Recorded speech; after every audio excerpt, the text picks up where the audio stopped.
It all started small, like a joke you'd share with your cousin. Leo Thalion Carter and Jamal King J. Wallace were kings of the internet. They built their kingdoms on laughs and relatable skits. Leo was the smooth talker from the West Coast, all sunshine and flashy edits.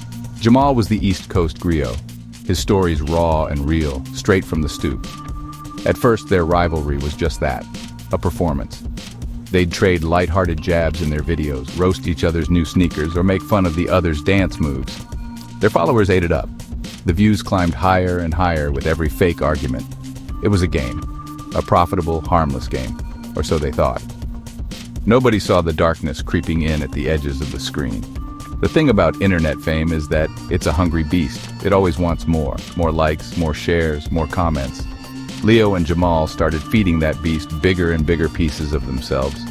The friendly roasts turned sharp. A joke about a bad haircut became a jab about money.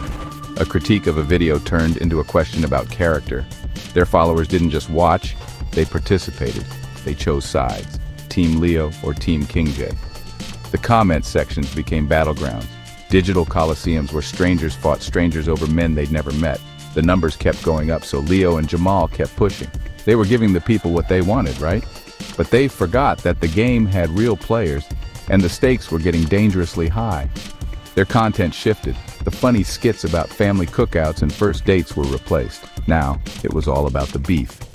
Each video was a response to the last, a carefully crafted clapback designed to go viral.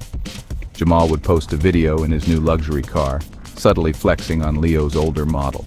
Leo would retaliate with a skit mocking Jamal's accent, exaggerating his East Coast slang until it was a caricature. They were no longer just entertainers. They were generals leading digital armies. Their DMs were flooded with messages from fans, egging them on. "You gotta get him back for that one. Don't let him talk to you like that, King."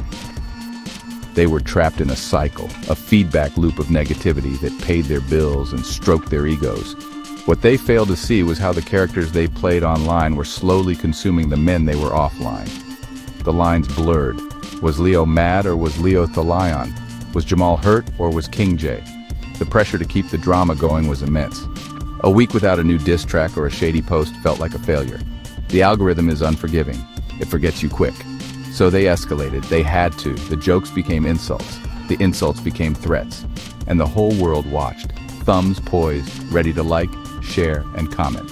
They were on a collision course, speeding toward a disaster that felt inevitable to everyone but them. The game wasn't fun anymore. It was a job. And the work was killing their spirits, one viral video at a time. There are some lines you just don't cross. Unspoken rules. In the neighborhood, you don't bring someone's mama into an argument. You don't talk about their kids. Family is supposed to be off limits. Sacred ground. But on the internet, there are no rules. No sacred ground. Jamal crossed that line first. During a live stream, fueled by thousands of viewers chanting his name, he made a comment about Leo's wife, Nia. He didn't use her name, but everyone knew who he meant. He called her a gold digger, insinuating she was only with Leo for the fame and money. The chat exploded. The clip was screen recorded and reposted within seconds. It was everywhere. It was the point of no return. The beef was no longer about sneakers or cars. It was personal. Leo saw the clip. He saw it while sitting next to Nia on their couch, the same couch where they planned their future and dreamed of the family they were building. He saw the pain in her eyes, the way she flinched as if Jamal's words had physically struck her. Something inside him snapped. The performer, Leo Thalion, disappeared. All that was left was Leo, the husband, the man. He went live that same night, his face tight with a rage that wasn't for show. "You keep my wife's name out of your mouth," he said, his voice dangerously low. He didn't just talk about Jamal's family, he put them on blast. He pulled up a picture of Jamal's younger sister and made a crude, degrading comment. A hush fell over the internet for a moment, the kind of silence that comes before a storm. Now, both lines had been crossed. The unspoken rules were shattered. Jamal's sister, a high school student who had nothing to do with any of this, was suddenly a target. Her social media was flooded with hate from Leo's fans. Cruel memes were made with her picture. She was just a kid, caught in the crossfire of a war she didn't sign up for. Jamal's mother called him, her voice trembling with a mix of fear and anger. "What did you do, Jamal? What did you start?" she asked. He didn't have an answer. The game had spun out of his control. He had thrown a rock, and Leo had thrown a boulder back. The collateral damage was piling up, and the victims were the people they were supposed to protect. The family group chats, once filled with baby pictures and birthday wishes, became war rooms. Leo's cousins were telling him to pull up on Jamal. Jamal's older brother was telling him he had to defend their sister's honor. The digital drama was bleeding into their real lives, staining everything it touched. Nia begged Leo to stop. "It's not worth it," she pleaded. "Let it go." Jamal's father, a quiet, hard-working man, sat him down. "This is not who we are," he said. "This is not how I raised you." But their voices were drowned out by the roar of the crowd, the endless scroll of notifications, the intoxicating promise of another viral moment. They were too deep in. They couldn't see the way out. The internet isn't a place, it's an amplifier. It takes a spark and turns it into an inferno. For Leo and Jamal, their fans were the gasoline. Every post was a call to arms. Their followers weren't just followers anymore. They were soldiers. They created edit videos, montages of their chosen king's best insults, set to dramatic hip-hop beats. They spammed the other side's comments with insults and lies. They dug up old, embarrassing photos and turned them into cruel memes that spread like wildfire. The beef was no longer just between Leo and Jamal. It belonged to millions of people who felt a personal stake in a conflict between two strangers. They felt like they were part of the story.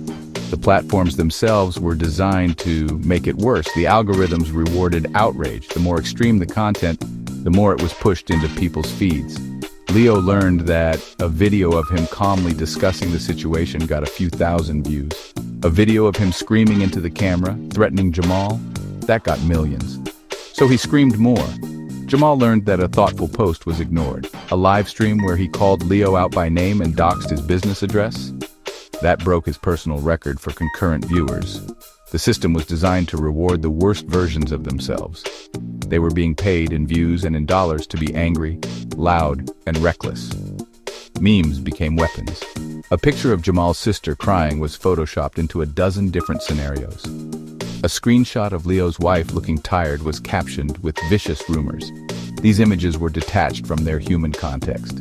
They were just content, shared and remixed for laughs and likes. The people in the photos became objects. Their pain became entertainment. For the fans, it was easy. A quick repost, a laughing emoji, and then they scrolled on to the next thing. They didn't have to see the tears of a teenage girl being bullied at school. They didn't have to feel the strain this was putting on Leo's marriage. It was all just a show to them, a real-life drama series playing out on their phones. The echo chamber was deafening. Any voice of reason was silenced. When a smaller creator posted a video calling for peace, they were attacked by both sides, accused of being a clout chaser. Friends who tried to intervene in their DMs were ignored or blocked. Leo and Jamal were surrounded only by people who told them what they wanted to hear, that they were right, that they had to fight back, that they couldn't show weakness. They were trapped in a world that confirmed their worst impulses. Every refresh of the page brought a new wave of validation for their anger. The fire was raging, and everyone, from the fans to the platforms, was fanning the flames. The final escalation came from a place of pride and pressure. Jamal was getting clowned online. The narrative, spun by Leo's fans, was that he was all talk, a keyboard warrior who was scared to back up his words in person. The taunts were relentless. "You won't pull up," they chanted in his comments. It got to him. It burrowed under his skin. How could he be King J if he let another man disrespect his family and get away with it? His father's words about who he was, about how he was raised, echoed in his mind, but the roar of the internet was louder. He had to do something. He had to prove he was real. So against the tearful pleas of his girlfriend and the stern warnings of his older brother, Jamal made a decision. He booked a one-way flight from New York to Los Angeles. He didn't have a real plan. What was he going to do? Fight Leo? Yell at him? He didn't know. The only thing he knew was that he had to go. He announced it on a live stream, of course. He held the plane ticket up to the camera, a triumphant look on his face. "LA, I'm coming for you," he said. "Time to see who's really about that life." His fans went into a frenzy. The stream was a waterfall of fire emojis and affirmations. "That's what I'm talking about, King." They saw it as the season finale, the ultimate showdown. Meanwhile, in Los Angeles, Leo's world was spinning. His phone was blowing up with notifications. Screenshots of Jamal's ticket, warnings from his followers. "He's coming to your city!" Nia was terrified. "Call the police, Leo. This has gone too far," she begged. But Leo's pride wouldn't let him. Call the police? His own fans would call him a coward. The internet would have a field day. The memes would be brutal. He felt cornered, trapped by the tough guy persona he had so carefully constructed. So he did the only thing he thought he could do. He doubled down. He went live from his car. "Let him come," he said. His jaw clenched. "He knows where to find me." The storm was no longer just brewing. It had a flight number and an arrival time. Two men, pushed by the invisible hands of a million strangers, were on a collision course. Their families watched helplessly from the sidelines, praying for a moment of clarity that never came. Jamal's mother couldn't eat. She just sat by the phone, waiting for a call. Leo's wife, Nia, packed a small bag. She didn't know where she would go, only that she couldn't stay in the house, waiting for a war to arrive on her doorstep. Both men had been warned. Both men had been begged to stop. But the pull of the clout, the need to win the argument in front of the whole world, was too strong. Section 5. The Point of No Return. A live-streamed tragedy. The day was bright and sunny. A perfect Southern California afternoon. You know, the kind of day that feels like a promise. Leo had promised Nia he would take a break from all the drama. He promised his daughter, 6-year-old Maya, a trip to the park. It was supposed to be just a normal Saturday, a family day. But even at the park, the phone was out. Leo was live streaming, not the drama, but his daughter. Maya on the swings, Maya going down the slide. He was trying to project an image of peace, of a family man unfazed by the online noise. "See," his stream seemed to say, "I'm living my life." But thousands of people were watching, and one of them was Jamal. Jamal had landed a few hours earlier. He was driving a rental car, aimlessly, through a city he didn't know. He was watching Leo's live stream. He saw the park. He recognized the fountain in the background from one of Leo's old vlogs. And in that moment, fueled by jet lag, anger, and the relentless pressure from his phone, he made another terrible decision. He put the park's name into his GPS. He wasn't thinking about the consequences. He was only thinking about the confrontation, the viral moment that would vindicate him. He was going to face Leo. He was going to end this. The moment he arrived is seared into the memory of thousands of viewers. Jamal walked into the frame of Leo's live stream, his phone in his hand, also streaming. The screen became a chaotic split of two perspectives. "We need to talk," Jamal said, his voice shaky. Leo's face hardened. He quickly pushed Maya behind him. "Not here, man," Leo said, his voice low. "Not in front of my kid." But it was too late. The audience was already there. The comments were flying faster than anyone could read. "It's happening! World star!" The two men started arguing, their voices rising, their bodies tense. They were performing their anger, but the fear underneath was real. It all happened in a blur, a push, a shove. Their argument escalated from words to fists right there on the playground grass. Maya started crying, her small voice lost in the shouting. Nia screamed, trying to pull them apart. And then, the impulsive moment that changed everything. In the scuffle, Leo stumbled backward. Jamal, in a blind rage, grabbed the first thing he saw, a heavy metal water bottle someone had left on a bench. He swung it. The sound it made when it connected with Leo's head was sickening. Leo fell to the ground. The live stream captured it all. The fall, the spreading crimson on the pavement, the horrified gasp from Nia, the terrified screams of a little girl who had just watched her father crumble. Jamal stood there, frozen, the water bottle slipping from his grasp, the reality of what he had done crashing down on him in front of a live, global audience. The immediate aftermath was a storm of digital chaos. The clip went viral before the ambulance even arrived. Hashtags like #LeoThelion, #KingJ, and #PlaygroundFight were trending worldwide. News outlets, from gossip blogs to major networks, picked up the story. They used the live stream footage, the memes, the old diss tracks. They pieced together the narrative of a rivalry gone way too far. For a day or two, it was the biggest story in the world. The fans who had cheered them on, who had demanded this confrontation, were now posting their shock and prayers. They typed "RIP Leo" and "pray for his family" with the same fingers they had used to type insults and egg them on just hours before.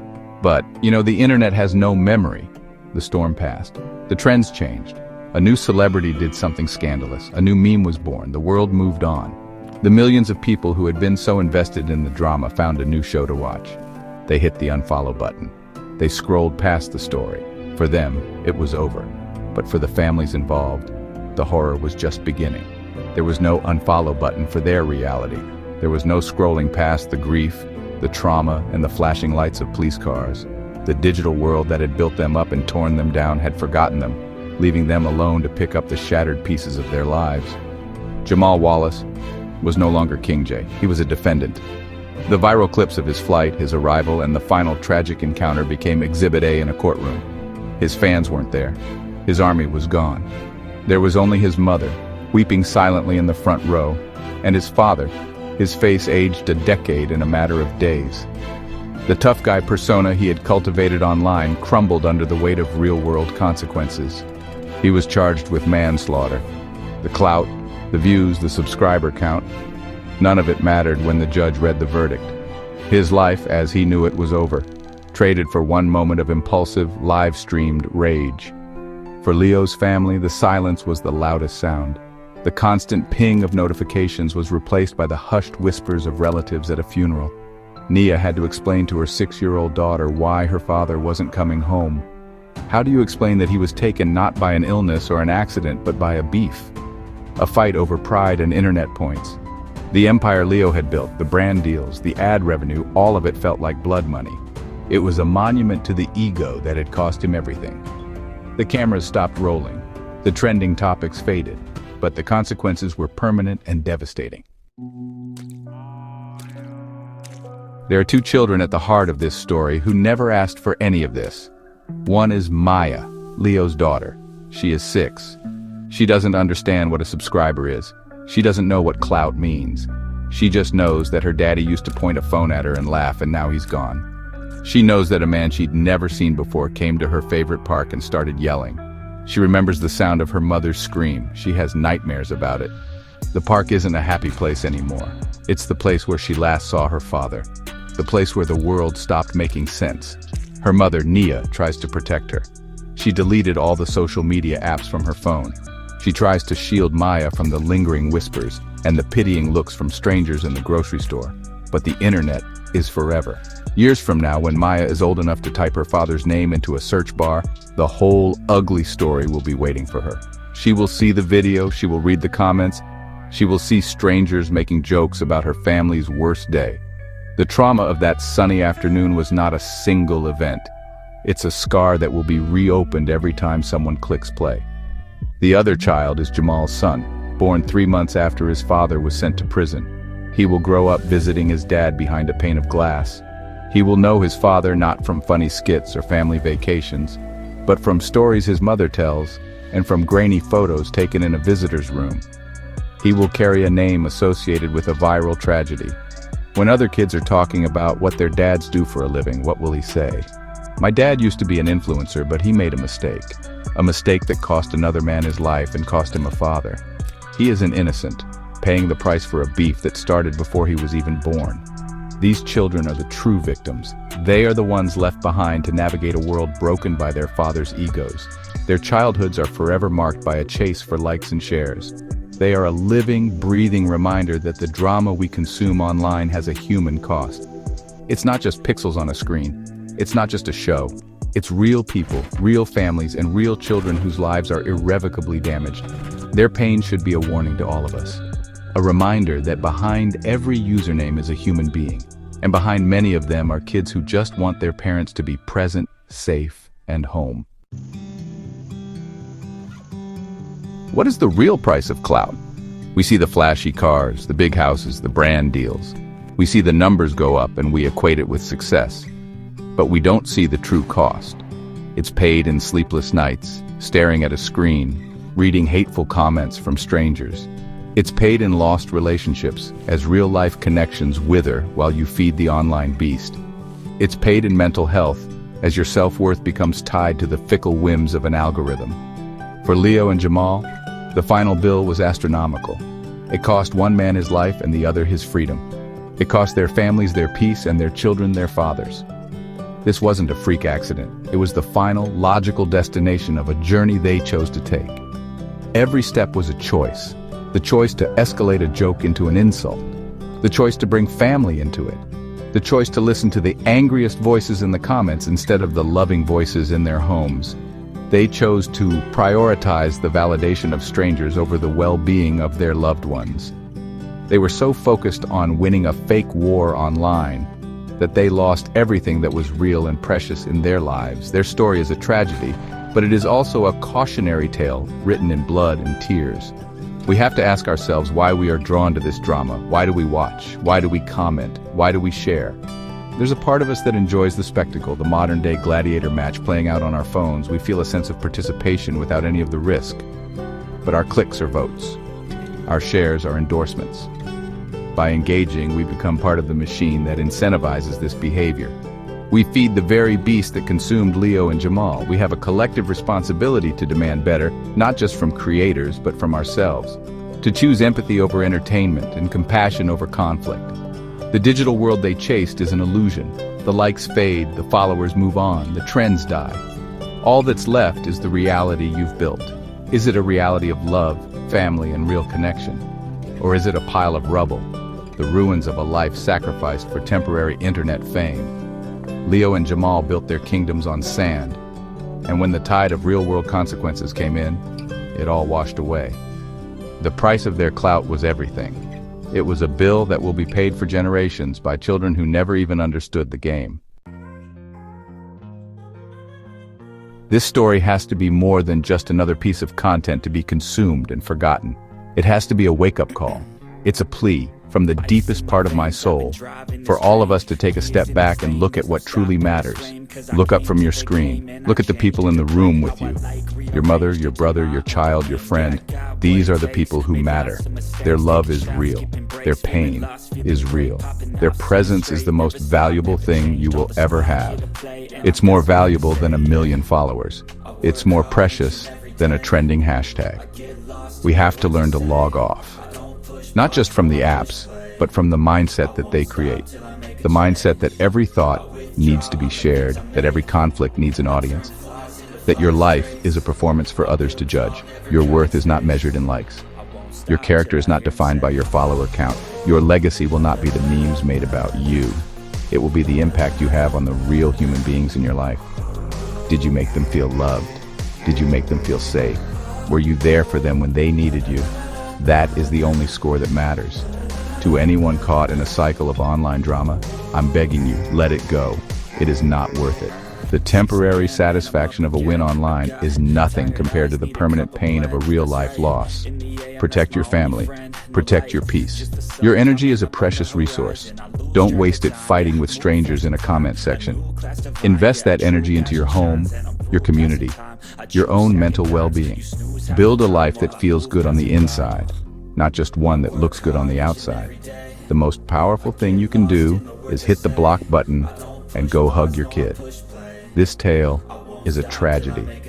2 families were destroyed over nothing, over ego, over pride, over a hunger for attention that could never be satisfied. Let their story be the warning that saves someone else. Value your real life more than your digital one. Choose your family over your followers. Choose peace over pointless battles. Choose love over likes. Before it's too late, before you cross a line you can never uncross, please just log off. Go outside, be present, be kind, and remember what truly matters.